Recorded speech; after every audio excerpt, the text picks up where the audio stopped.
meeting of the City of Tullahoma Planning Commission to order. We do have a quorum here tonight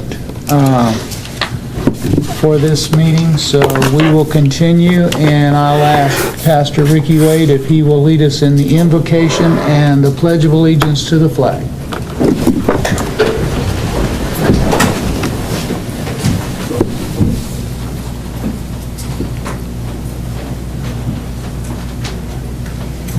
Let us pray. Almighty and loving God, you are the source of all wisdom and knowledge, and therefore worthy of our honor and praise. In your word, you tell us that you know the plans that you have for us. Therefore we pray, give us your wisdom.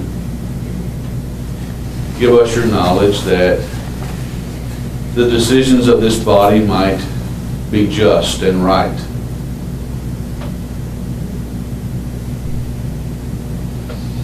That human dignity, your mercy and your grace may be the basis of all that is done and is all that is said.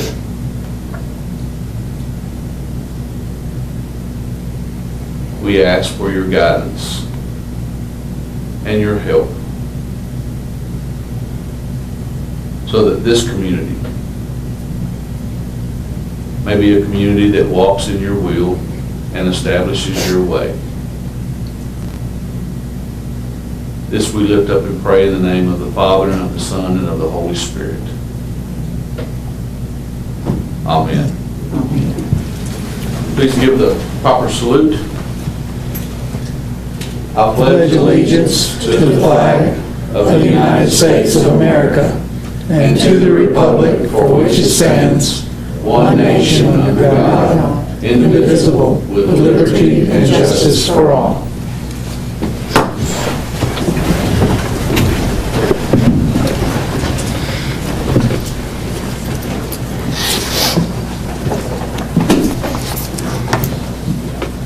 Okay, the next thing on the agenda was to read and approve the minutes, but we don't have the minutes here at this point in time. And while it doesn't say this here, I'd like the committee to look over the agenda for tonight. And if we have anything you wish to speak to.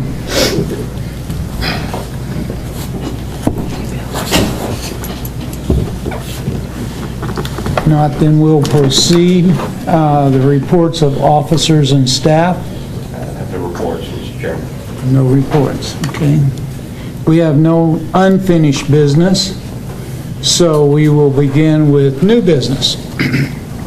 The first being site plan for Cubic Precision Warehouse, 1308 South Washington Street. This begins on page 2. Hello. Hello. Kenny Sadler wasn't able to make it to this meeting. He asked me to take over if there are any questions. I might be able to answer them. Basically what's happening is on South Washington Street, Cubic Precision is wanting to add a 25,000 square foot warehouse addition onto their current buildings, connecting one of the other old buildings to a new one with a covered ground. So we're here with the site plan for that 25,000 square foot installation.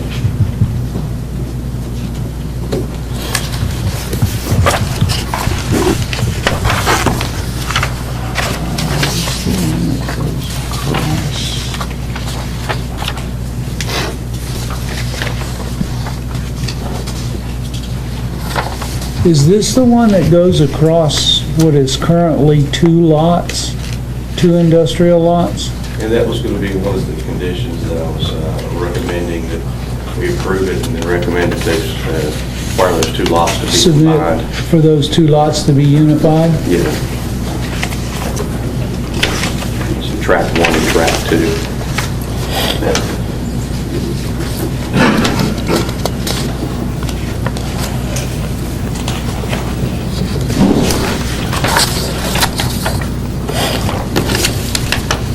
Are they aware of your request? Yeah, I've already sent them the letter. Which would be alternative number 1. And they're good with that? Yeah, they'd have to get a variance if they want to not do it. They own both properties anyway, right? So- Right. Motion to approve. Second. Okay, We're gonna make a motion for alternative number 1 with the condition. Yes. Okay. Okay, we have a motion and a second to approve the request for the site plan with the condition that tracks 1 and 2 must be combined before the building plans be accepted. All those in favor say aye. Aye. Those opposed, no. The motion carries. Okay, next on the agenda is the Wilson Avenue self-storage.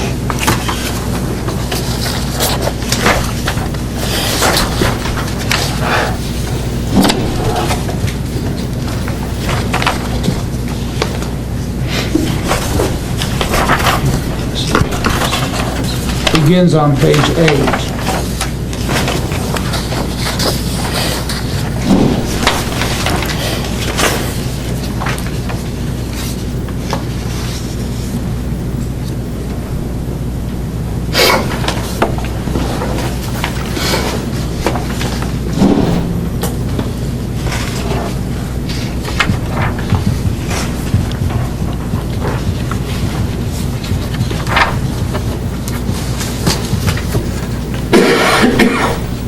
Lily, your recommendation? It was to approve it with the contingent on the developer providing an adequate drainage plan for site discharge before building permit is issued. That was a request from the Public Works Department. That's because it's in a floodplain, right? Well, yeah, that plus the stormwater requirements as well, too. Is the owner aware of that? Yeah, they're aware of that. We've already sent them a letter with that on there. The So they engineer. agree with what that is? They agree with that? Their Public Works won't sign off on it if they don't do it, but they still wanted it as a condition, so it's just Okay. obliging them. I will move to approve, that we approve this request contingent upon the developer providing an adequate drain plan and site discharge before the building permit can be issued. Second. Where is that? Page 9? Page I must have passed something.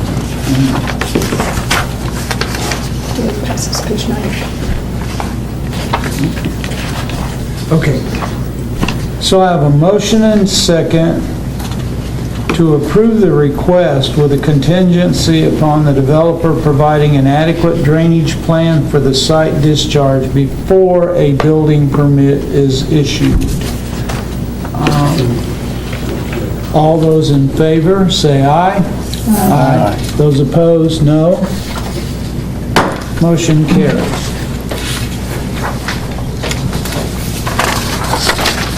The next thing on the agenda, these will be public hearings now.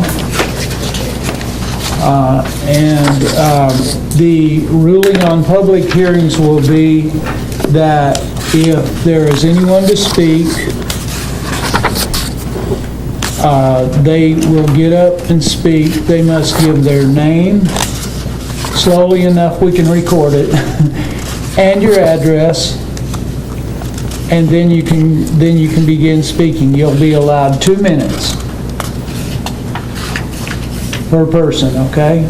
2 minutes. Now, for the developer, if he's answering questions about things, we don't count that as 2 minutes. We just answer the questions, all right? Does everybody understand that before we begin? I don't want any confusion.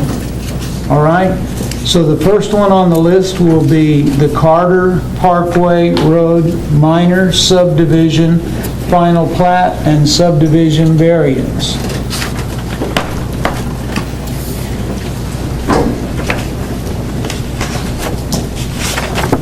This would be in ours. Page 16. Your My name is Jared Sides. I'm from Winchester, Tennessee, and I'm the land surveyor. Okay.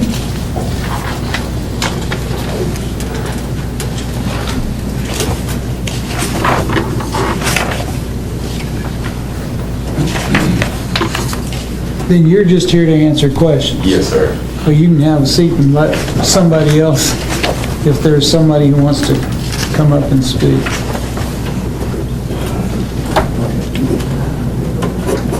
This is a flag. Should you say what your address is? Yeah, I want, huh? Should you tell them there's on Parkway Road? There's 540 Parkway. So the address for this is 540 Parkway Road. 540 Parkway Road? Okay. They have two requests here. They're requesting the variance because they're not going to be able to meet the section 303.1, the requirement of subdivision regulations that require residential lots to have public road frontage. Yeah, they're a flag lot. And then the second is the actual request to approve the plat itself, and it's dividing one track into two. This has been before us once before, hasn't it? So this one wasn't before us before? This came before us, and then we postponed the vote for this meeting. Okay. There has been some changes to it, that undeveloped right-of-way. The applicant was able to acquire it and is incorporating it into the subdivision. Okay.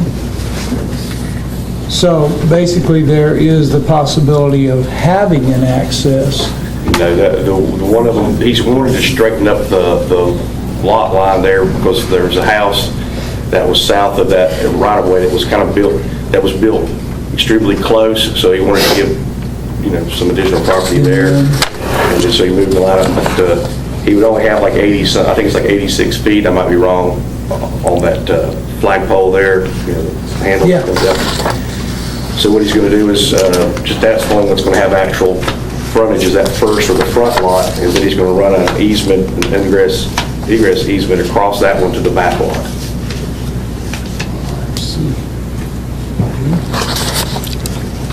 Yeah, that point is actually 87.5, which is what was stated. But that's it. It would be getting a variance on track 2 of that plat that's been filed by Johnson and Associates.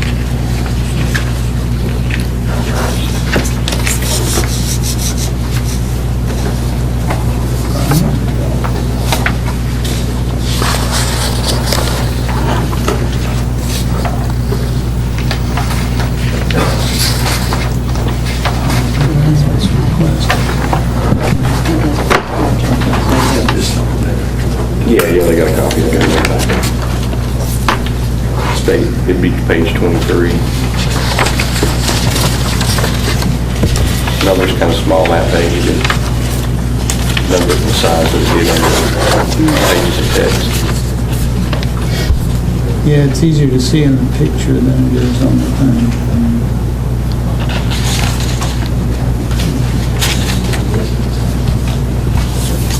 Did you have anything else you wanted to state? Now, unless the board has questions.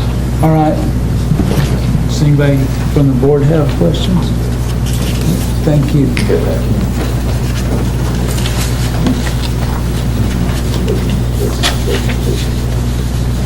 My name is Deborah Clark from 448 Parkway Road, and I have some questions about this.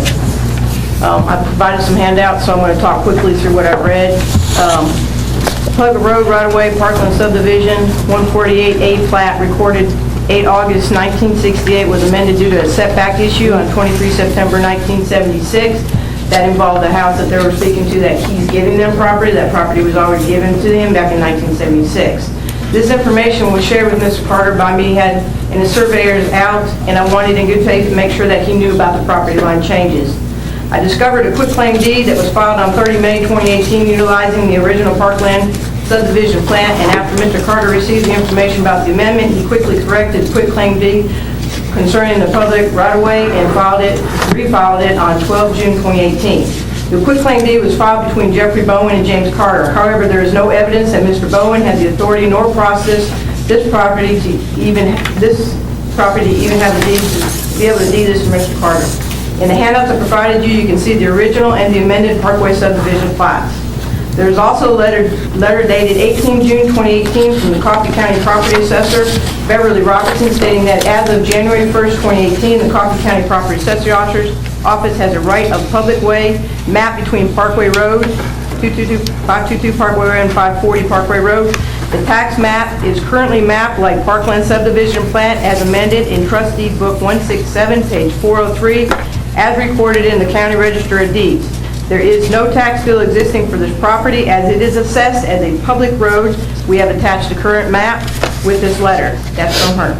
It is my understanding, and please correct me if I'm wrong, from the opening and closing of municipal streets in Tennessee and selected legal potholes and patches book, even though Coffee County Road on Department page 10 discusses the status of unopened roads. The case law depicts that a county can formally or informally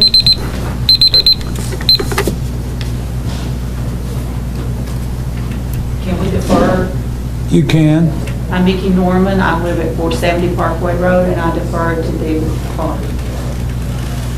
I'll pick up where I left off. Yes.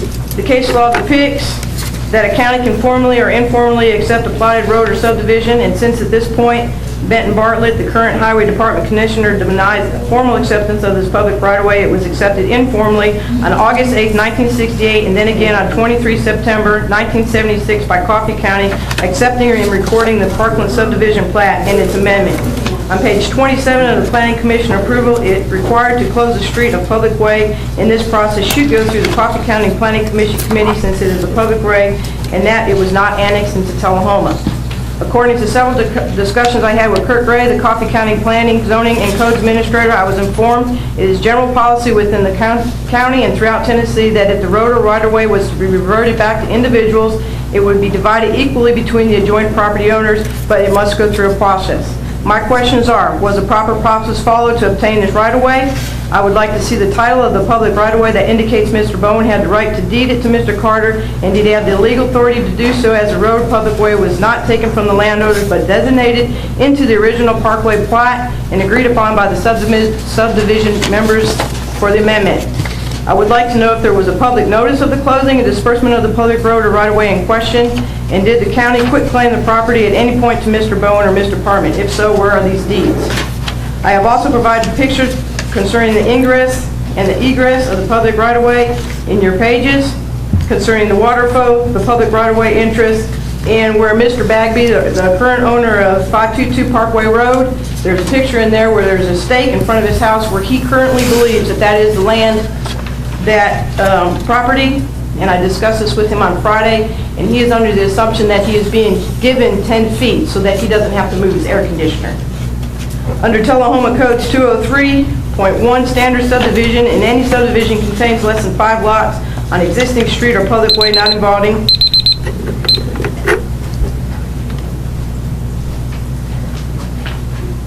My name is Donald Clark, I live at 448 Parkway Road, and I defer my 2 minutes. Dale. You guys know the 203, the extension of public facilities or the certain of any creation of any movement. 303.1, required residential lots shall have frontage on the existing. You guys know that one, so I'm not going to go through it again. And 303.3.3, I know these are the new codes that you guys are going to be voting on today, so that's what I'm working off of.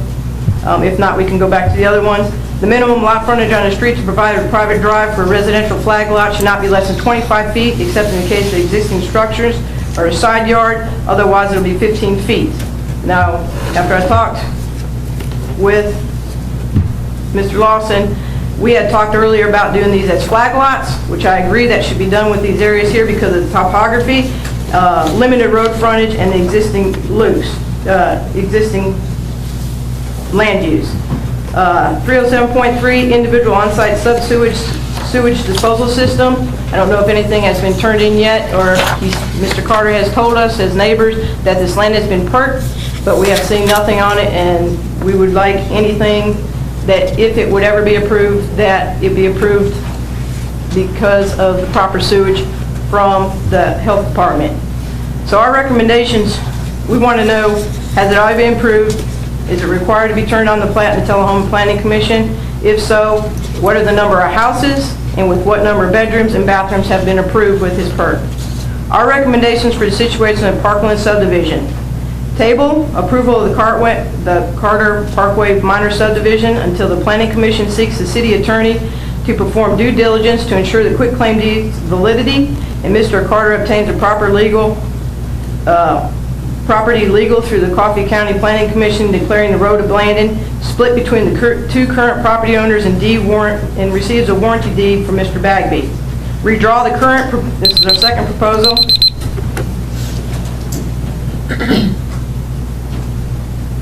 My name's Debbie Wellington, 212 St. Circle, and I defer to Debbie.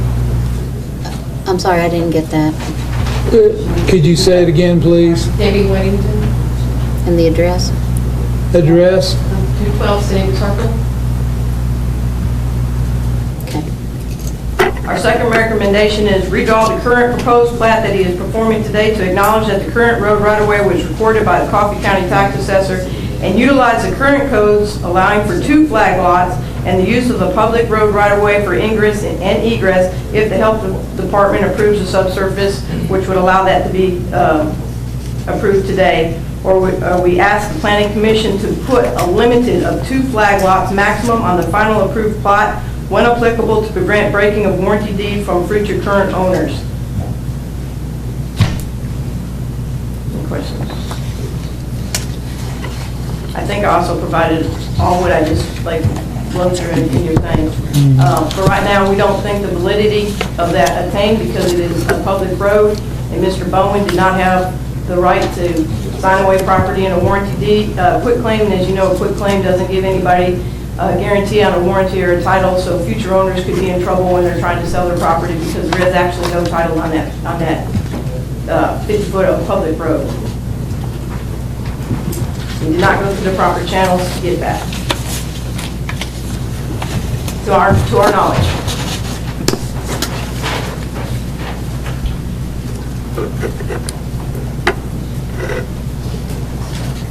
In light of the fact that the road was never formally accepted, it reverts to the prior owner.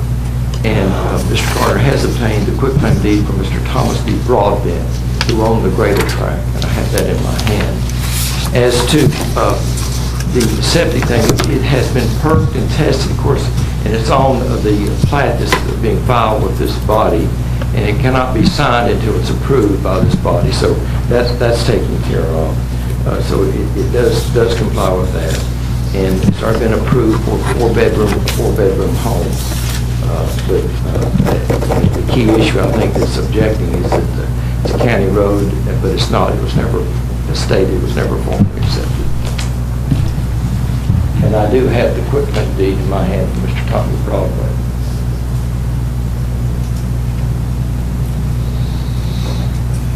Does the board have any questions? The quitclaim deed that he has not been filed yet with the county. And according to the roads and stuff, a county can formally or informally accept a road, according to the Tennessee Handbook on Roads. The county informally accepted that as a public road, like I said, back in 1968, when the original subdivision plot was filed, and again, they accepted it because it was filed when the amendment was done in 1976. I would have to look at those dates again. But because it was not formally done, it was informally done because it was accepted as a final approved plot, and it has been since 23 September. The first one was 8 August 1968, and then again on 23 September 1976, when the plat was done, then it was informally accepted, even though that they're not taking care of the road, it's still accessed as a public road.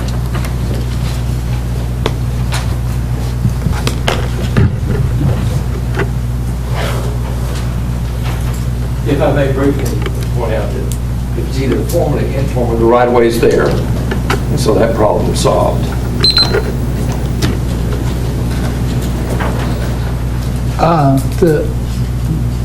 You've already had, unless, That's fine. Unless you have any questions. You guys have the letters from the tax property office along with your plat and your findings. And they said there is a way to do it legally. But the right of way is there, he wants to accept it as just a right of way, not claim it as his own, and do 2 flag lots and use as an ingress and egress as to continue public right of way.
okay, we have an alternative on the table that states that we can approve the variance request, which Public is, hearing still open? yeah, Public hearing. I'm sorry. Anybody else have anything more? All right, we'll close the public hearing then. So we have an alternative that is to approve the variance request and subdivision request with the conditions that only the 2 proposed tracts of the subdivision shall have access to the ingress-egress easement, and only 1 home shall be built per tract of the subdivision. So there's no chance of multiple residences on this property. And then, of course, we have the standard approval with no conditions or deny the request.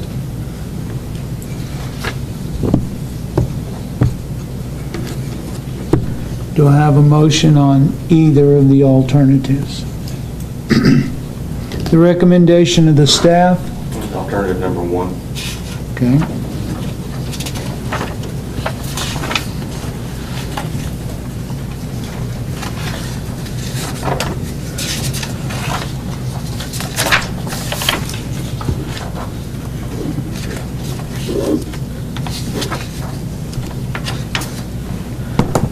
I'll move to approve the variance request of the subdivision with the conditions that only 2 proposed tracts of the subdivision shall have access and egress easement, and only 1 home should be built per each tract of the subdivision. I have a motion. Do I have a second?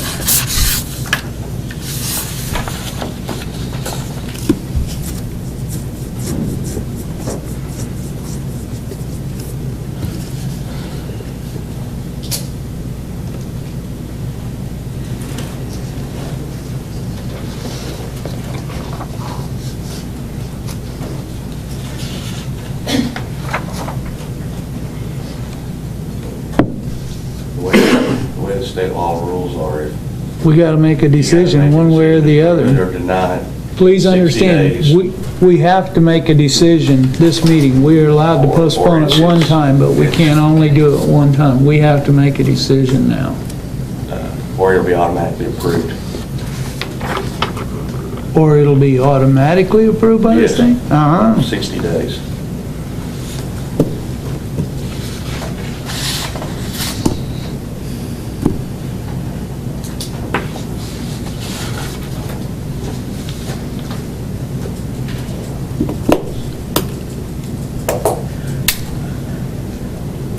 I'd like to discuss Okay, that's fine. Well, we need a second. We need a second before or we I guess- start discussing. Do we need a second on that? And then we Yeah, get- Okay, yeah. before we If the start motion discussing. is, I made the motion. dies for lack of a second, then you can reopen the discussion on the issue.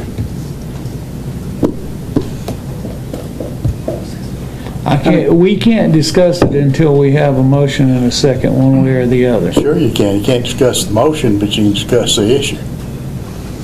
No, we already closed the public hearing. I understand. I'm not talking about a public hearing. I'm talking about a discussion of the issue among the participants in the board.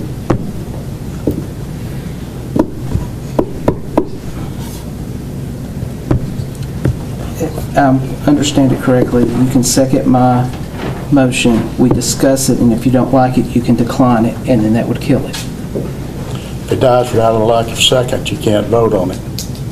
Then, if it dies, then in 60 days, it gets approved no matter what. I understand that, but if the motion dies, then the floor is open for another motion or for further discussion.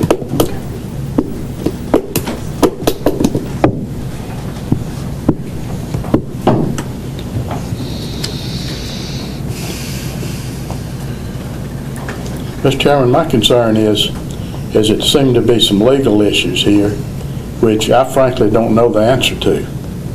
And we do not have, as I understand it, a position from the city attorney.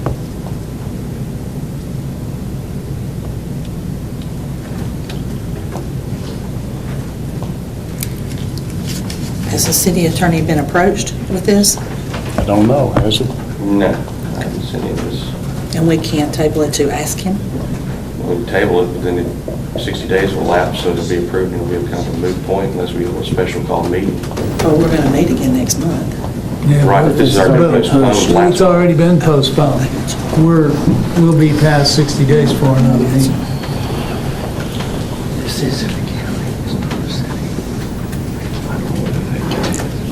Mr. Chairman, I'm concerned that we've postponed it for 30 days, if that's what it's been, with the same questions as open issues. It And now- wasn't an open, these weren't issues that were brought up the first time around.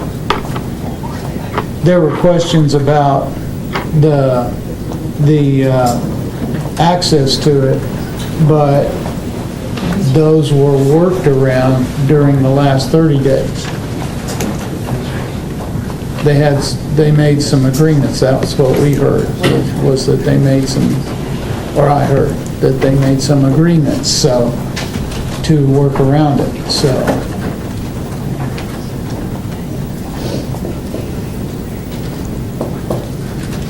I mean, there may be questions of legality, but I don't know what they are. I mean, I still, May we make a comment to this board? yes, I think the parties, through this lady, we have, and I'm sorry, I don't remember your name, have agreed to put a restriction on one house per lot. And as far as they're concerned, that would resolve this issue. You know, that's what I moved. And Yeah, that's what but- that's what Mr. Carter's in agreement to. yeah, we stated that what the motion was to approve the variance request, in other words, to allow things to proceed with the subdivision with the condition that there could only be one house on each lot. And you're in agreement with that? And as long as it's on the plot and it cannot be changed by a warranty deed, we are all in agreement with that? No, the subdivision has a conditions tied to it. The That's variance will be required to be put on the Then plat. we're in and so agreement with forth. that. Okay. We want a Yes. win-win situation for everybody. Yeah. Then I will second the motion.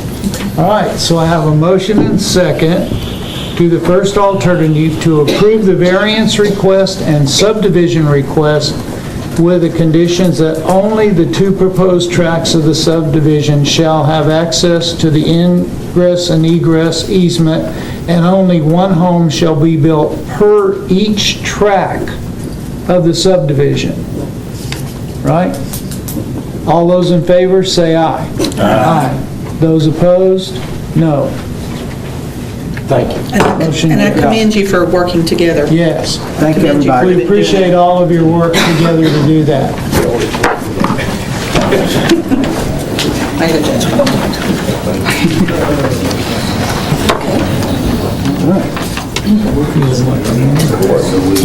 Judge just sitting there waiting for him to make a deal. Come on, man.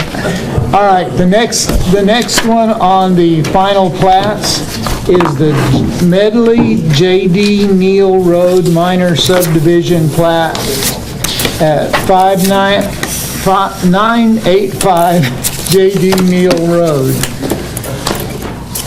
This looks like it begins on page 28.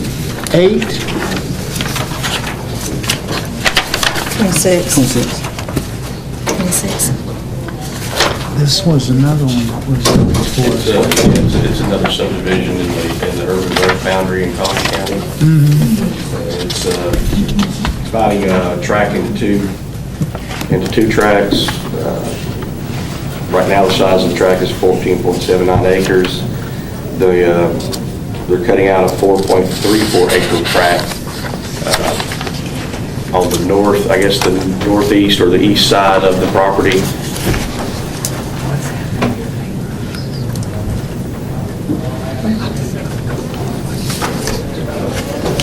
I've contacted the code administrator for the county. He said it was good as far as their zoning resolution.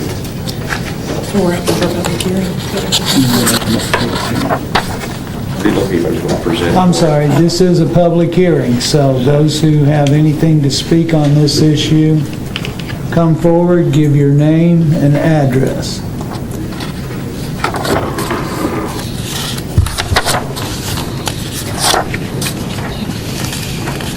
This one, is this the one that didn't have an access to a public road or something, but they had an easement across to another property? No, this is on J.D. Neal Road. This is on J.D. Neal, okay. So we're good, pretty straightforward. Nobody to speak? All right, then we'll close the public hearing. And the recommendation of the staff. Gave it a favorable recommendation. I make a motion to approve. Second. I have a motion and second to approve this subdivision plat as drawn and presented. All those in favor say aye. Aye. Those opposed, no. Motion carries. Now, Lee? Yeah. Since this is happening now, it's before the July 1st timeframe, right? What? Which one? For the new law that's in effect, that comes into effect? July 1st, yeah. July 1st? Okay, so We still we're got good. another subdivision to go. I just wanted to ask that question, make sure we... That's the, Because that's going to come up later. All right, the next one is Collingwood Court, major subdivision, final plat on Lindsay Circle. This looks pretty straightforward. Some of this is already built.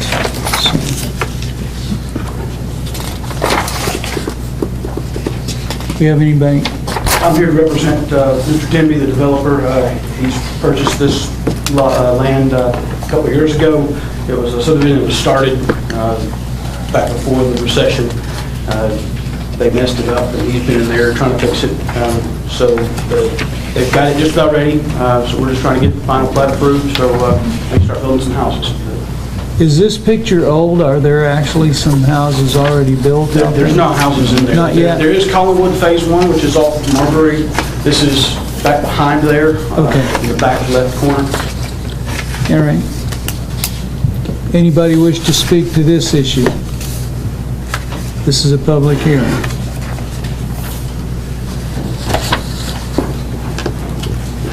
Hearing from no one, we'll close the public hearing. We'll entertain a motion. I make a motion to approve. I'll second. I have a motion and second to approve the final plat as presented to us here. All those in favor say aye. Aye. Those opposed, no. Motion carries.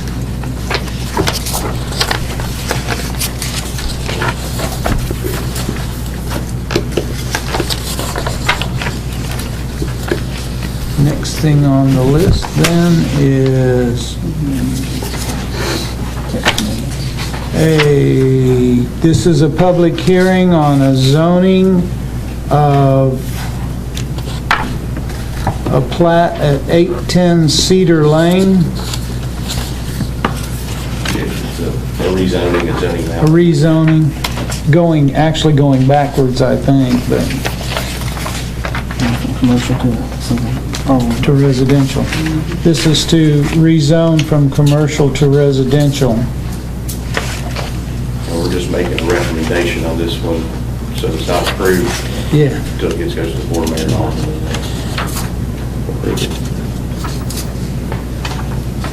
I actually lived 2 doors down from this for quite a while, so I remember this place well. And they spend a lot of time remodeling it, that's what I think.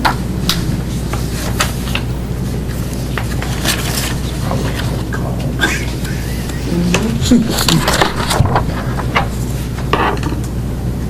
it. Anybody here to speak to this issue?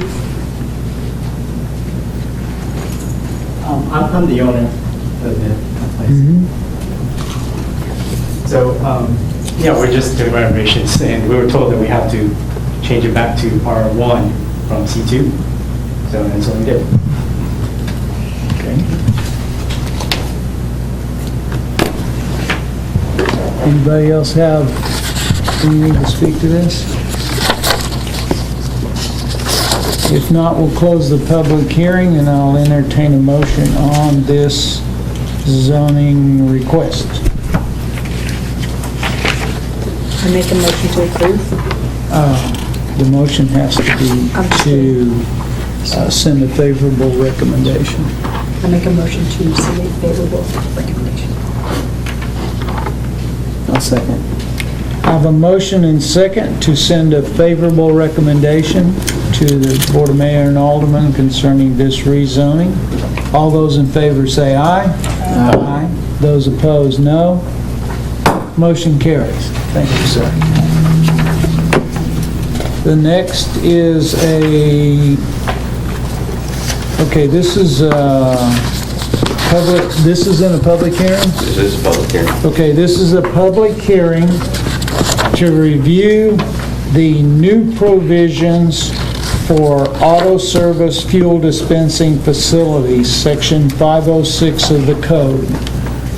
Mr. Chairman, I just wanted just to remind y'all that there were some citizens that got together, got in touch with, I assume, some engineers or something, group of professionals, and they came up with an alternative.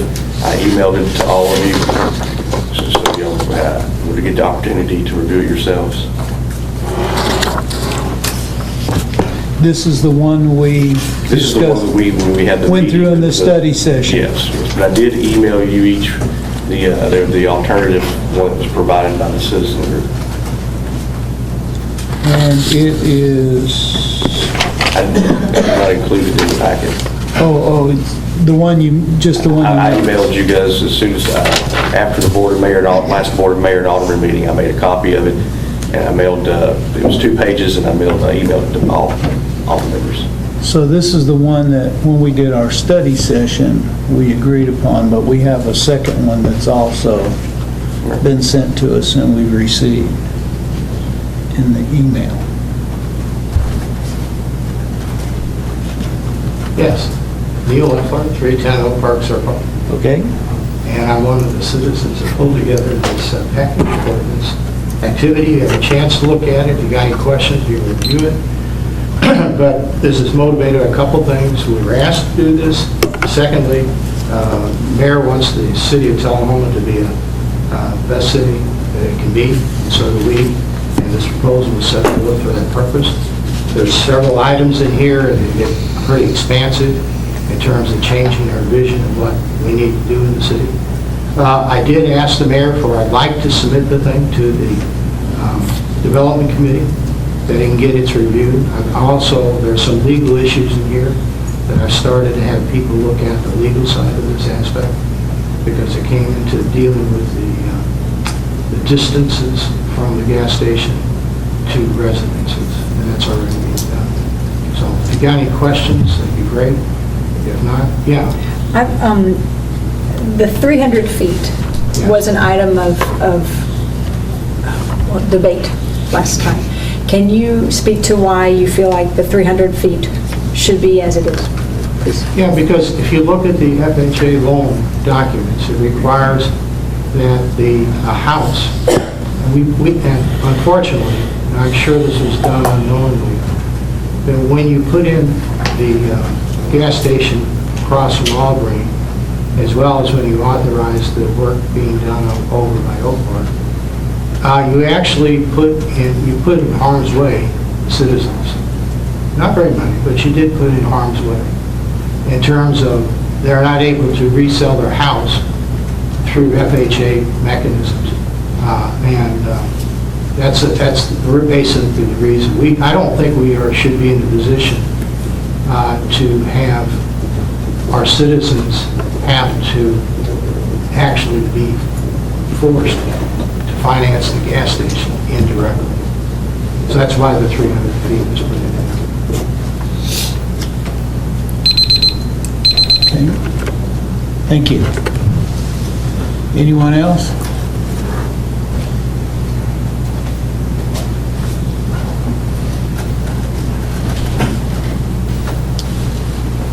If there be no one else, then we'll close the public hearing.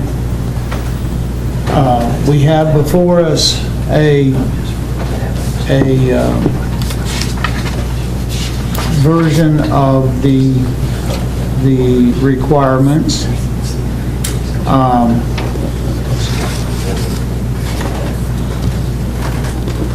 And it does include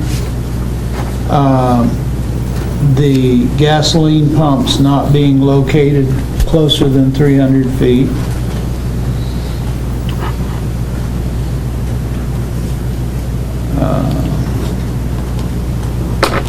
There's several. If you look at it, there are several changes from what we have. Like, we're requiring a 40-foot setback, they're requesting a 90-foot setback. Do we have anything to look at to see what the changes are? I just pulled it up on my phone from what. Okay, can you tell us what they're? I mean, just right off hand, one of the biggest ones I see, the first one is the building setback. They're asking for 90 feet instead of 40 feet. There is the additional. They is in the committee. What would your, Dr. Loeffler, what is your committee called that put this together? This isn't the one that his committee put together. No, this one is. That's the one I'm looking, it's the differences there. It's just that we were asked to do it, and we went out and got professionals, landscape architects, civil engineers throughout the state, and you know, I happen to be at the coordinating plan.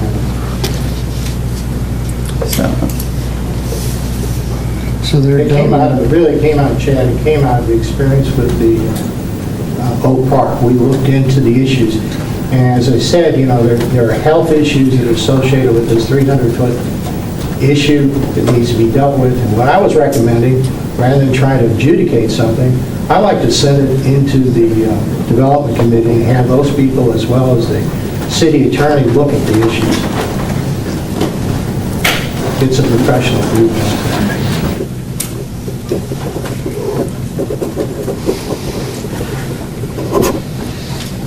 Can we send this to our city attorney?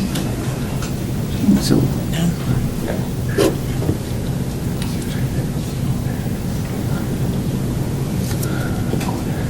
Well,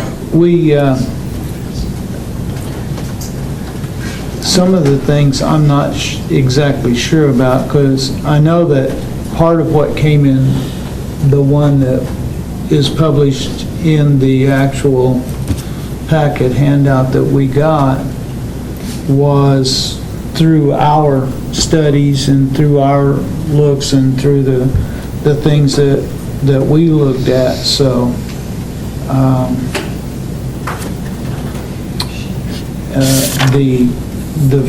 the heavier or stronger wording in the one that Dr. Loeffler presents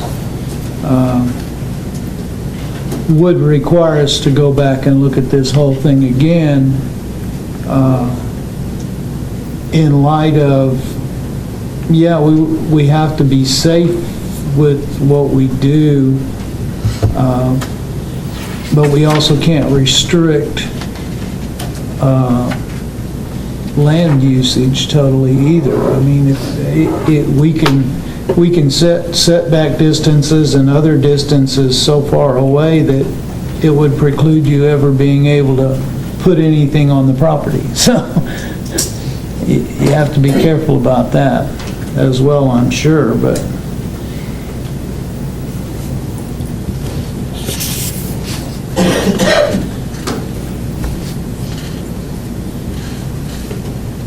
I asked the mayor to be able to take this to the development committee to get their decision. You could send yours there too.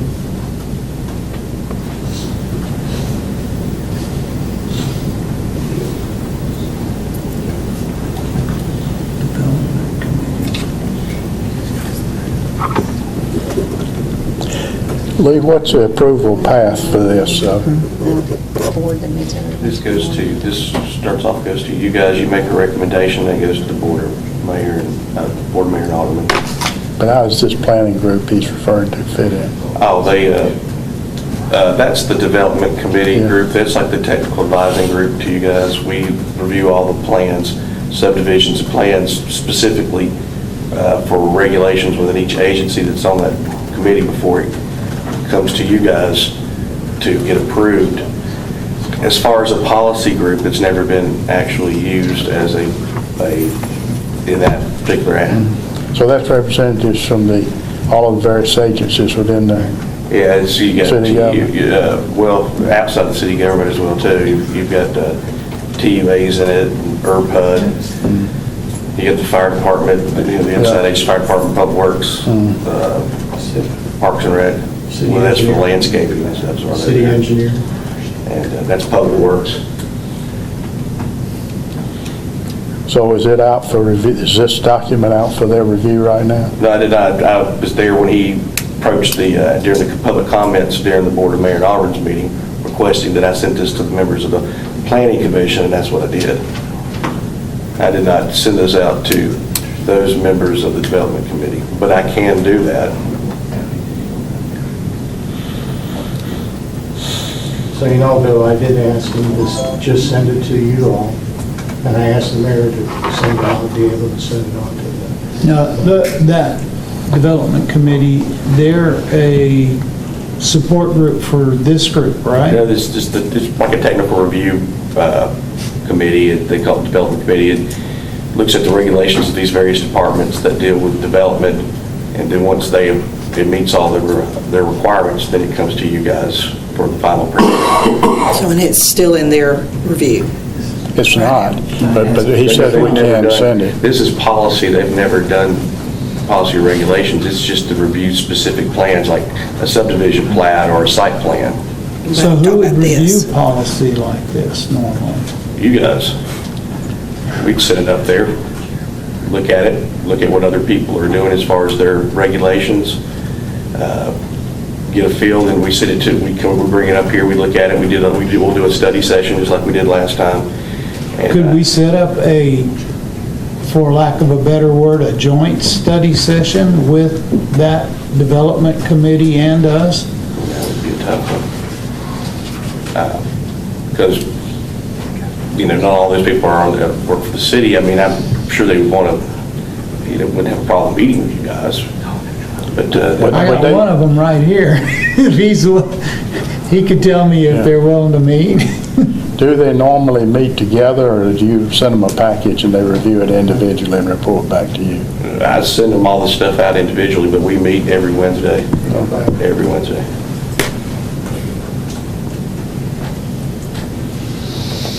City engineers wanted to look at it, but I didn't want to release it to them until the mayor said something. As chairman, it seems appropriate to me to have them review it. I think it would be appropriate for them, for all of us to get together and read. Or that, either one. Rather than, have them do it, bring something Yeah, but I back was to just- us, and then us, and Yeah. back and forth. I think that's good. Get together. Can we arrange that, Lee? A study session with all of us? I could try, but might be kind of difficult, but I mean, see what I can do. You might work it through the mayor and see if they can arrange it that way or something. I don't know. How the best way to Well, the city proceed. departments wouldn't be such the issue. It's the non-city departments that would have to see what their, What their agenda, their availability itineraries is. are, Alderman on this board, how do you feel about that? I think that's fine. I think, going to the committee, and I think that's what it's set up for, it sounds like. So for them to be able to advise on what they think this needs to be, I think that's a good idea. And if we could have anybody from this board that could attend, that would be good. I know it may be hard to set it up. It's one of those things, just set the date, and as many can show up, So. That's a good idea. I would like for them to have access to each of these drafts. Oh, yeah, we want to make sure everybody gets everything before we start. Remember, this is a review committee, so, I mean, they're just usually looking for things that meet their regulations. They're not really the ones trying to create regulation or policy, so, but we can set it up. Let's set that up.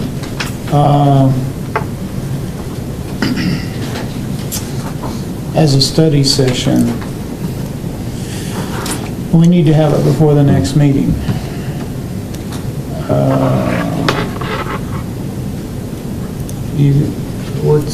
I know you've got things coming up. You've got the holiday coming up and everything. It might be tough to, July 16th is our next meeting.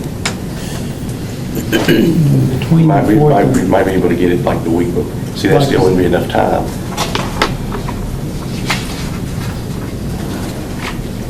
Or we got one more week, it's too soon, we can't. Does this have to be approved within a certain amount of time? No. No. Okay. So, This is not something okay. we're going to approve. So sometime in July that you could get it set up, then we... July, yeah. Okay. Yeah. Okay, since we don't have 30 or 60 days to get this approved. Right. Okay. That's what it is. Work this out for something in July. Let's see if we can do that. Can I ask you to coordinate that, Lee? I'll work with you on it. So we're tabling this until then? Do we need a motion or anything on that? Yeah, just Postpone. To postpone?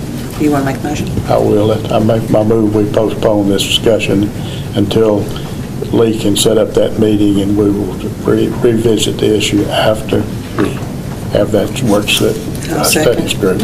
Okay, we have a motion and second to postpone further hearing on this until we have had another study session in conjunction with the other bodies in the city that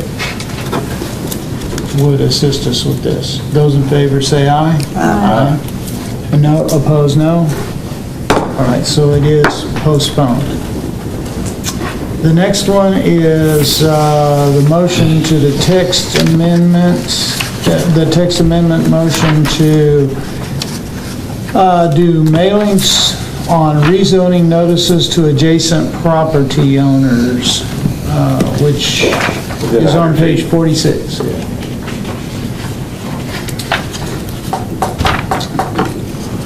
This is to arrange or to make sure that people have notification of zoning that would be taking place and public hearing to be done on it. And that the owners that lie within 100 feet of any portion of property would be notified by first-class mail. Mr. Chairman, I move we approve. We're in public hearing right Oh, we now, are? I'm sorry. We opened the public hearing for right now. Okay. Got a few comments about that. There's very few. DLR 4310 on Park Circle. Do I understand that you would send, if you would send out 20 documents to adjacent property owners? If there are more than 20, that you're not going to send anything to anybody? Is that what it reads? Is that the way it reads? It wasn't my understanding, Lee. I thought it was they'd send 20, but no more if it... Yeah, it would be up to 20. Send up to 20? Another thought that you might want to consider is if you get a large number of these people to send it to, that the financial burden for that be done by the developer, that burden, that financial burden be taken off the city and be put onto the developer themselves. We as a city could handle a certain amount. If the number is larger, then the developers could underwrite that cost. That could be for the cost of the mailing, as well as any labor that you would spend. You do that in public document.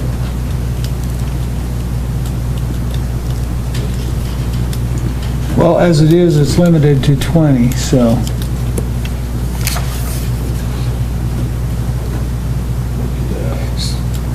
Always change the amount that it costs to do rezoning to offset it in the fee schedule.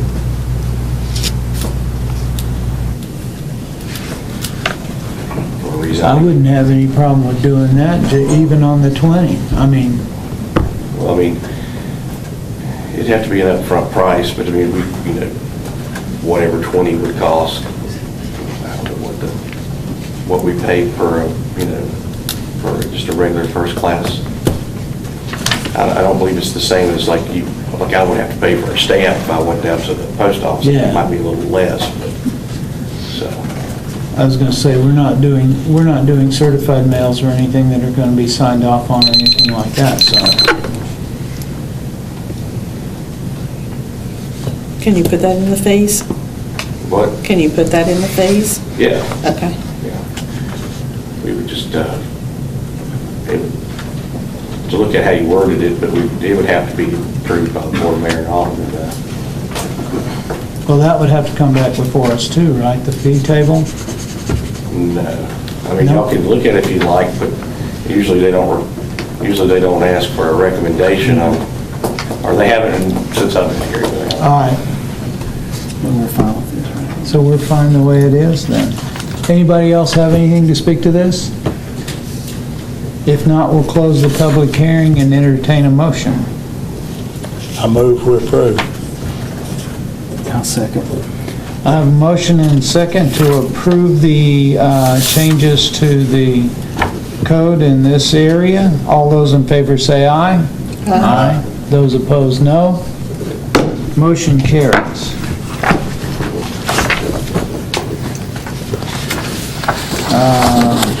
Next thing up is the subdivision regulations. And this is to repeal the current subdivision regulations that are in print and adopt the proposed regulations as published in our handout. And the one that you sent me had red on it, so I knew it was different. Thank you, Lee. Oh, you're welcome. This one, there's not going to be any substantial changes in existing regulations. Just wanted to create a different format to make it a little bit more user-friendly than the existing document. There was a couple of things that are added in there, like the new subdivision street is installed and they need to put a sidewalk on one side and a residential subdivision on one. And that we allow private roads, but the private roads have to be built to the standards of public works. And then, of course, there has to be a maintenance agreement where the homeowners association or the developer has to maintain and take care of that road for, because we're never going to accept it through a dedication. So it's going to stay, like for gated communities, if we ever get one, that would be a good example of why you want private roads. Private roads that have to be maintained.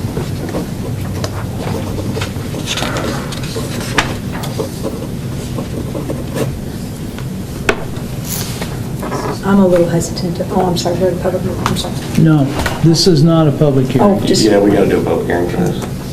sorry. You didn't put it in the public. Yeah, I did. I put it in the public section. It says right there. I didn't put it to the side of it, but everything in this. Okay. It does need a All public right. hearing. So this is a public hearing, and we're going to open public hearing for comment.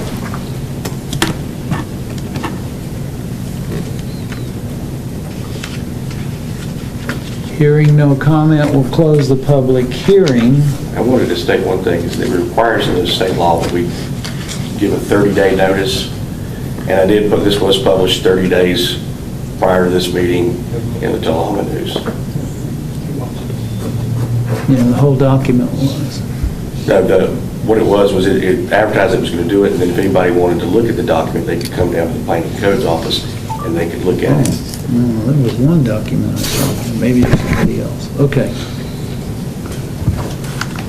So now, do I have a motion on the changes to the subdivision regulations?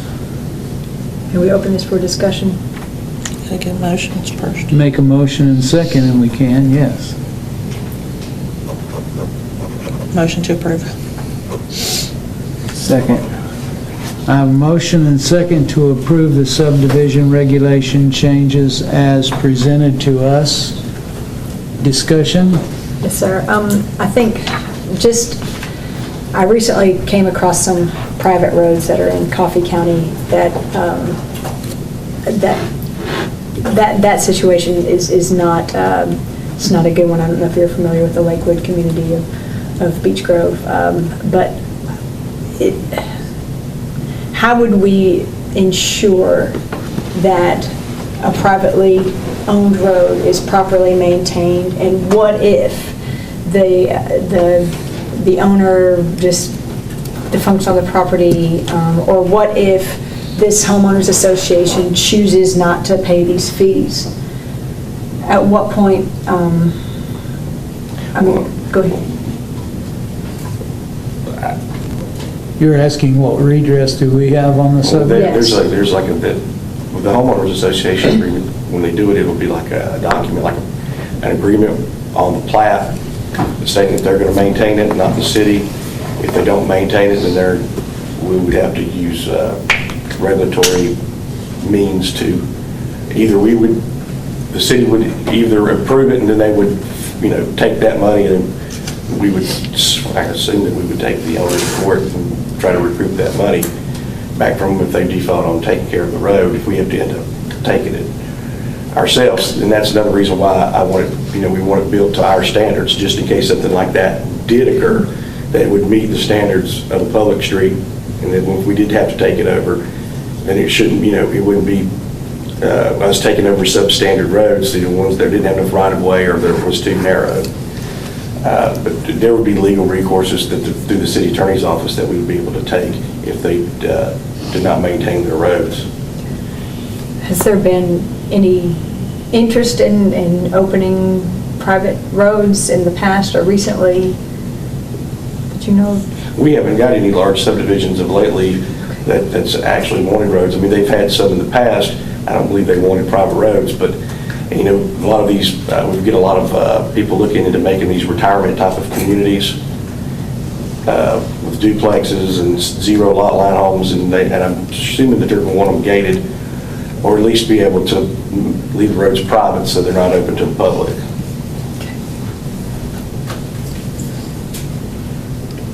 So this is kind of a preemptive protection for us. Well, yeah, for us, but then giving the developer an option. Instead of, you just got to do public streets, you have the option if you can do private if you'd like, as long as you maintain them. Okay. Any other discussion? Okay, I have a motion on the floor to approve the subdivision regulations as presented to us. No, to recommend favorably. No, you guys, y'all approve this. This is y'all approving it. Oh, this is us? Yeah. Well, this is one we can actually do. Okay. To approve the regulations, subdivision regulation changes as printed in the document we have. All those in favor, say aye. Aye. Those opposed, no. Motion carries. Is there any other new business to come before the Planning Commission?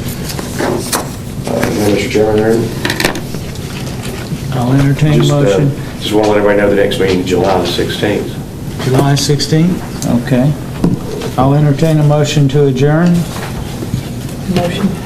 Second. Motion and second to adjourn. All in favor say aye. Aye. Those opposed, no. We are adjourned. And we will open the, whoa,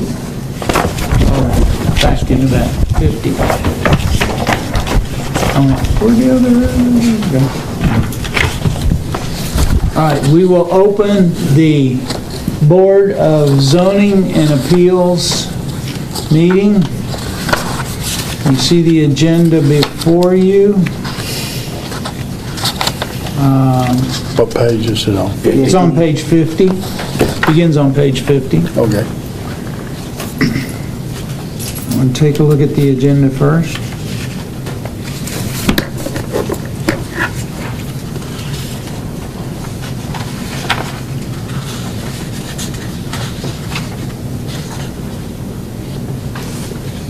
Are there any additions or corrections requested? If there are none, then we'll begin.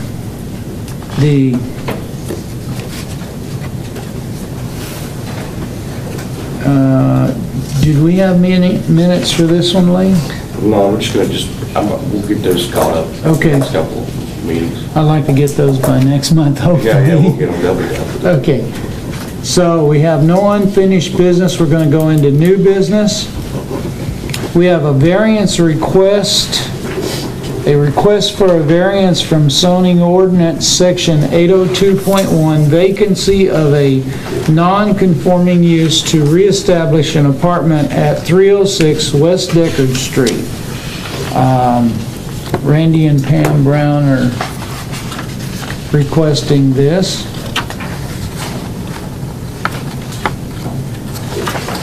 There is a history attached.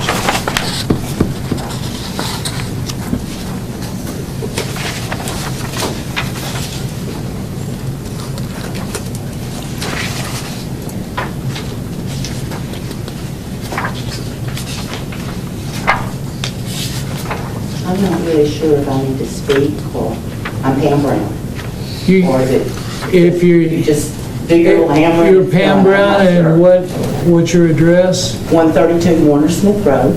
Okay, so you're here to answer any questions necessary. Kind of, sort of. All right. We bought this property back in 1997, exactly the way it is, same footprint that it is today. We rented the 3 apartments for several years.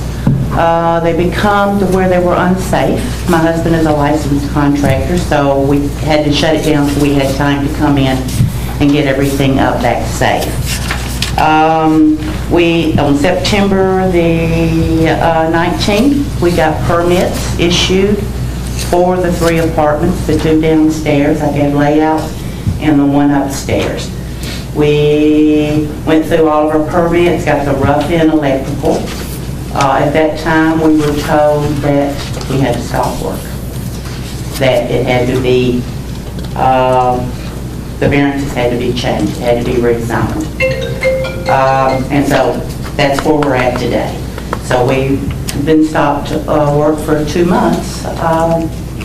But the first month was my fault. I've been in the hospital with back surgery, but we've been shut down in order to, I guess, rezone is what I was told. To get a variance so they can reestablish that use in that particular zoning district. It's not changing the zone. It's Yeah, just we're saying- not changing the zoning here. Just verify. I see, I'm not sure what, but all I know is we're not working. Whoa. That it's got to be changed. Now, the variance that we're looking for is to allow them to continue, based on the fact that it was unoccupied for a period greater than 6 months? Yes, it was. Greater than 6 months, and they want to reestablish their We had permit? purchased. Yeah, the 3-unit, being that it's over 2 units, once it's 3 units or more, it's construed as being a multifamily development. multifamily. And it's not a use that's allowed in the R2 zoning district, but being that was a non-conforming use, and it was vacant for 6 months, that they needed this particular variance so they could continue to use it, or reestablish it as a 3-unit. But it was a 3-unit before. When we bought it, yes. Yeah, It's just because there were 6 months. yeah. I see the staff recommendation is... Yeah, I'd like to strike out the landscaping part of that, just to say that they put in the Parking area? Parking area per the, per code, which would be 6 spaces, and one of them would have to be handicapped. Whatever, yeah, we're fine with And you're that. fine with that? We're fine with that, we just need to get started and go. You know where this is? Yeah, it's right beside the Old West. Right, the Old West Mill. Yeah. So can we make a motion? Sure. I move to approve that the request upon the condition of you installing the parking area with the zoning ordinance for commercial development. Second. I have a motion and second to approve the request for the variance with the condition that the owner install the parking area per the standards of the zoning ordinance for commercial So development. that's 2 per unit, 2 spaces areas. per Got it, unit. yes. Yeah, 6 spaces total. Got it. All right. Mr. Chairman, before Yeah. you take a vote on that, we didn't close the public hearing. I'm sorry. Oh. I need to close the I'm not public here. hearing first. I'm sorry, I forgot. I had a public hearing open, I forgot. I'm sorry. Is there anybody else who wishes to speak to this, since I didn't give you a chance? I would too, please. Yes, sir. Richard Chastain, I'm the fire chief, city of Tullahoma, and I was asked to attend this meeting tonight so that I could make a few comments. Our concern with this property would be that we would have to make sure it met the fire codes. That applies to a 3-unit apartment in the city limits. IRSO inspections and other items require us to maintain fire protection property under the code. So we just want to make sure that it's in there at some point that they meet any kind of fire code that's required for a 3-unit apartment. Is that not? Okay. If you have any questions, I'll answer. So we need to add that to our... You could add it to your motion. Okay. So that would be an amendment to the motion, right? No, you don't have an official motion. We don't have an You're official out of motion order because we on never had a motions. public. Oh, that's right, okay. We didn't get out of the public hearing, okay. All right, thank you. Anybody else to speak? I'm sorry for the confusion. I'm new at this, so cut me a break, okay? All right, so with no further discussion, we'll close the public hearing and entertain a motion. I move to approve the request of the conditions of the owner install the parking area per the standards of the zoning ordinance and commercial development and meet all fire standards that are associated with the 3-unit multifamily. Okay, I have a motion and a second to approve the request for the variance with the conditions that the owner install the parking area as per the standards of the zoning ordinance for the zoning ordinance not for commercial development. Yeah, you would, the multifamily falls. The multifamily use It falls in with that. zoning ordinance and meet all of the fire safety standards for a multifamily dwelling as well. All those in favor, say aye. Aye. Those opposed, no. Motion carries.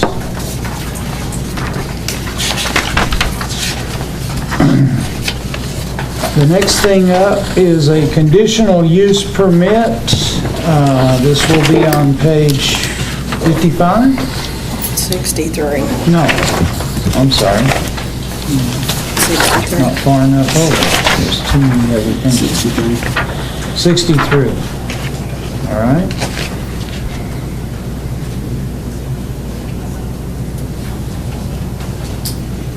Open public.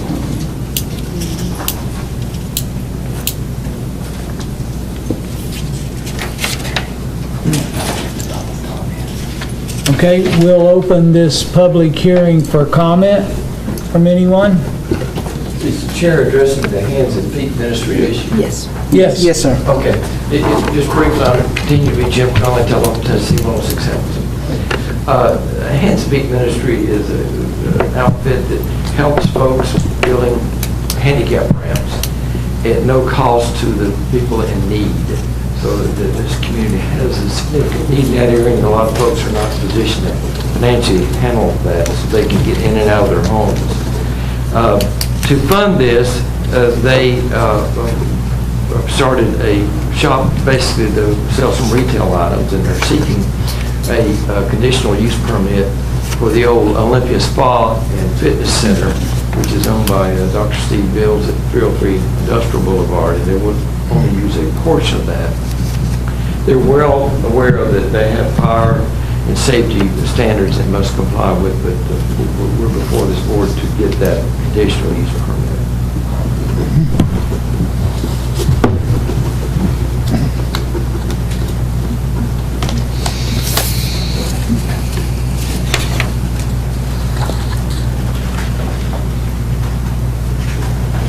And it is my understanding there has been a previous exception allowing a retail in an industrial zone on the old Essex Springs Road.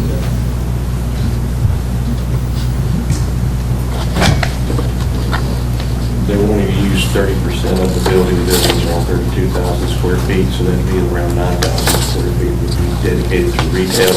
They want to sell secondhand merchandise, and that the other part of the building is they store their building material for the ramps, and then there's a third part I think that they're working on, or there's been some work being done. It's sort of still in that particular stage.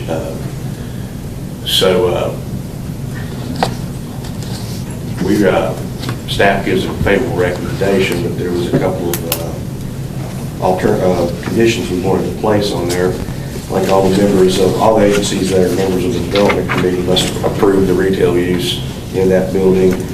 The owner must apply for a building permit for that particular occupancy of retail, and that the owner must obtain that certificate of occupancy before the store reopens to the public.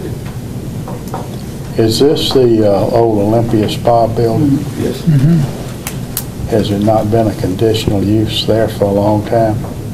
No, it's been, we've not issued any permits for that building. To my knowledge. Beyond, I'm sure we got a permit to be built. Yeah. They've changed the uses. It's never been a industrial building in. Right, but it never was a residential, a retail either. When you change those, you've got to get a new occupancy permit for that particular type of use for the building code. But it really was restricted use before, because it never was industrial. Right, I know it was one time a club or a fitness place for the people that worked in the community or worked in the industrial park. No, it was. It was a health spa. It was a health spa. It was a health and racket. It was never for the people in the industrial park. Okay, well, anyway, I know it wasn't used for industrial purposes, but it wasn't, Yeah, it was a commercial operation. But now they're wanting to operate retail in there. Retail's not a use by right in the I-1 zone district, so. Okay, but my point was, I don't think the other was a use by right either. Right, no, it's not. If I may speak to, this organization is doing an exceptional job in this community. Well, my point is I don't think we're backing up any. We never did have an industrial operation in that building. No, it never was. Yeah. No.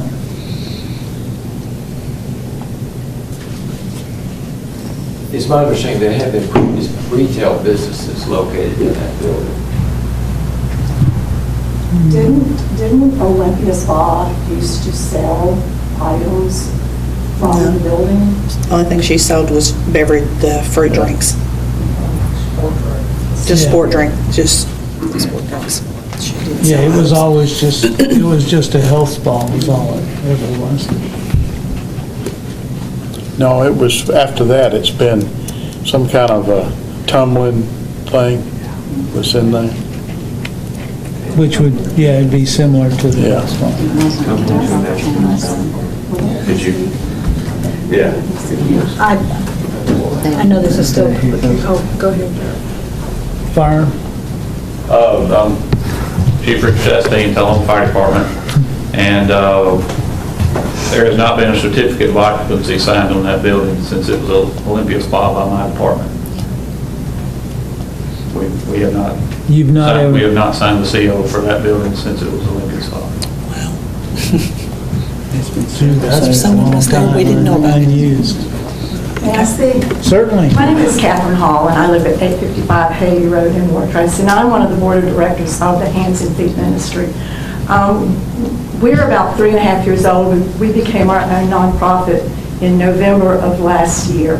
To fund this ministry, we just started out with literally a yard sale, and Dr. Bills graciously donated the use of this building, and we actually have mapped it off. We use 12,000 square foot total in the building, and that is for the donations that people give us to sell, and also for our lumber that we use on our projects. We have, as of this date, done 58 projects. We've built 29 handicap ramps free of charge for people in our community. We have replaced rotted floors. I could tell you stories, but that's not what we're here for. We're here to find out if we can continue to fund this ministry through this warehouse, because it is our only funding. We do get two small donations, but it is our only funding. And we've had 2 sales since December, because we can't do this until we comply with all the regulations. Mr. Chastain and Mr. Steiner have come out and inspected the building. We have made the changes. We probably can do better, but I know one of the issues is the aisles. They're not big enough, but in the months that we've been shut down, the people of this community continue to give us things, and the building is just getting more full that we can't meet that compliance that you want. We've done the fire extinguishers, we've done everything else. So I think what our question is now is, can we even move forward staying in this building, because the money that we're having to spend to do this is taking away from the projects we're trying to do, because we serve these people free of charge, and it's all we've got. So I think what our question is, can we still do it? I'm Philip Moody of 119 Autumn Lane, and I defer any more time that you may need. I could go on a long time. But we want to comply. We want to make sure our volunteers are safe. We want to make sure that people that come into our store are safe. We have a sale 4 hours the first Friday and Saturday of every month. We can make it handicap accessible. We want to comply because we want our volunteers safe. We want the people in the community to be safe. But this community has stood up and supported us, so we know that this ministry is going to continue. We just don't know if we can afford to continue where we are, because we just don't know. We just don't know. So we want to do what is right. But we just have those questions. And okay. Thank you. Anyone else? Yes, sir. I'm gonna have to, since you called my name, I'm gonna come back to it. Okay. I have a secretary that watches Facebook quite often and does Facebook posting for us, and she brought it to my attention that there was going to be a sale out at this Olympia Spa building, and we noticed there wasn't a business license or anything that had come through our department. So we went out, I think it was on the Friday of the Friday-Saturday sale, and just did what we call a no-notice inspection, just to see what's going on. Mr. Steiner is my fire marshal, and he and I went in and noticed several violations just initially. Limited exits. The exits were blocked by furniture. No bathrooms, no fire extinguishers. The aisleways were very cluttered. There was about a 30,000 square foot building with no sprinklers, no fire separation. In part of the building, there's been some deconstruction, some tearing out of walls and wires hanging, and no security. We walked right through doors and got into all this part of the building. What we told them was if they were going to stay open that day, that they had to do a couple of things immediately, and then the first of the week, come to Mr. Lawson's office, obtain the proper permits, obtain a business license, and we go from there. So that's how it happened, where I said, do a few things. That's just to let them finish up since they'd already advertised it. A huge concern I'm sitting here with right now is I just heard her say they're continuing to load that building with fire load, with no fire suppression, and my department's going to be required to fight that fire when it starts. And we're required to enforce fire code. We're required to do that. If we don't, then everybody can suffer because insurance rates will go up. So, thank you. Sure. Thank you.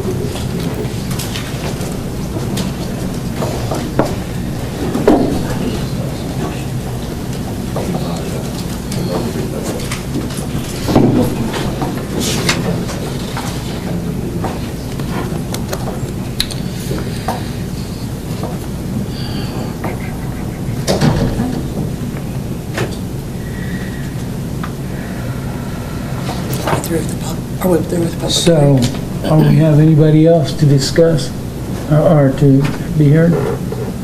No one else will close the public hearing. I have a question before you close it. You mentioned you're hoping you can stay open. With these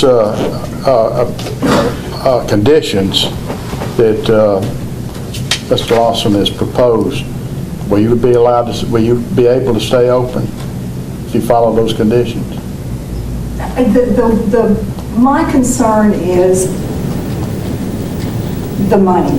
If we continue to have to, and you know, it's of course it's the law, and we want to follow the law. But on the other hand, the money that we're bringing in, we're turning around and paying permits and paying applications and things like that. And we're just trying to determine, is it worth it? Or is the money that we're getting in from these donations, how much more do we have, how much more is it going to cost us? And if it's not but another minimal amount of money, absolutely we can. We can do all of it. We've done the fire extinguishers. We've fixed the water. We've made a lot of changes in the building, and we will continue to work on it. But we're just wondering, is there a point where we can't afford it because we're not able to get back out into the community and do what we were asked to do? But can you follow what we're proposing here? Can you take care of that? I mean, that's what he's asking. Well, understand, if we put the request with the following conditions, that all member agencies of the development committee approve the retail store, the fire department's first going to come in and tell you all of the things you've got to get fixed before you start. And are you going to be able to handle that? Well, we got a letter, and we have completed all those except for the 42-inch aisles, and we can do that. Because our hands are tired when it comes to the fire. I mean, we obviously have to go under the law too from the fire department, and if that's what they're saying, obviously we have to uphold that. Exactly. So if you're able to do everything that they need, then Well, the other two things are applying for a building permit and obtaining a certificate of occupancy. And I don't know how much it's going to cost you, but it's going to cost you something. Well, and you also have to have a business license. Well, exactly. Number one, these conditions are there really for information purposes, was to let them know up front. Even if we don't put those conditions on there, they still have to follow this. There's no building in this city is supposed to be occupied without a certificate of occupancy. That's in the city code. And that has to be for that specific occupancy as well. And if it requires separations or sprinkling, it is what it is. It's to keep people safe. Exactly. And that's the number one thing. We all talk about money, but does that people's safety should be considered first. Yeah, my thing is, complying with all of the requirements. I don't know if you have the means whereby to comply with all the requirements or not. I can't. And even if you took me out and walked me through. I certainly don't know what the fire marshal knows. He knows what's required and what's needed. Other people have other requirements, so I think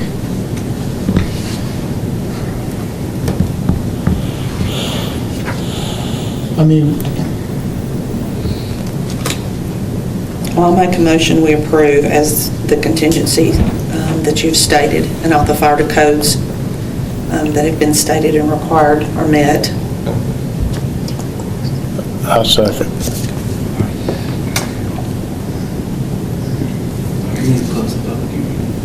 I'm sorry. We'll start again. No further discussion, comment, we'll close the public hearing, and now we'll entertain your motion.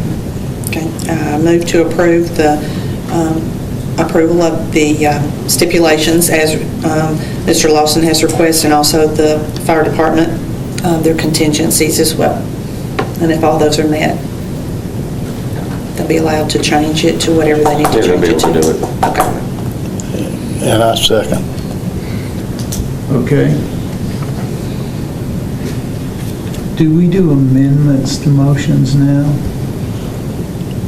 If somebody wants to offer one, but While I see all the requirements that are here, the one that I don't see is the requirement for a business license. That's a state requirement. That's a state one. They'll have to get one. I mean, That's from the state. Okay, I just don't want to miss that one. Yeah, Sure. I understand. You can put it in there if you like. That's regulation. I would like to, it's already in the state thing, you're sure? I'm not going to get. But if you want to put it in there, I'll withdraw my second, and then you can put it in. Yeah, go ahead. Okay, and then I would move to amend the motion. You don't have to amend. I withdrew my second, so now Renee, if she so desires, can add that in there. Making it more complicated, but if you want that in there, okay. To add the requirement for the business license. Okay, so you so move. Yeah. And I'll re-second. Okay, so we have a motion and second to approve the request with the following conditions. All member agencies of the Development Committee must approve the retail store. The owner must apply for a building permit for the change of occupancy. The owner must obtain a certificate of occupancy for the mixed occupancy before the store reopens to the public. And the owner must obtain a business license before occupancy. Those in favor say aye. Aye. Those opposed, no. The conditional use permit is granted with that. Nothing else, I see nothing else on the docket to come before this group. I will entertain a motion to adjourn. Second. I have a motion and second to adjourn the meeting. Those in favor say aye. Aye. Those opposed, no. Thank you very much for your efforts today, folks, and for your understanding of my lack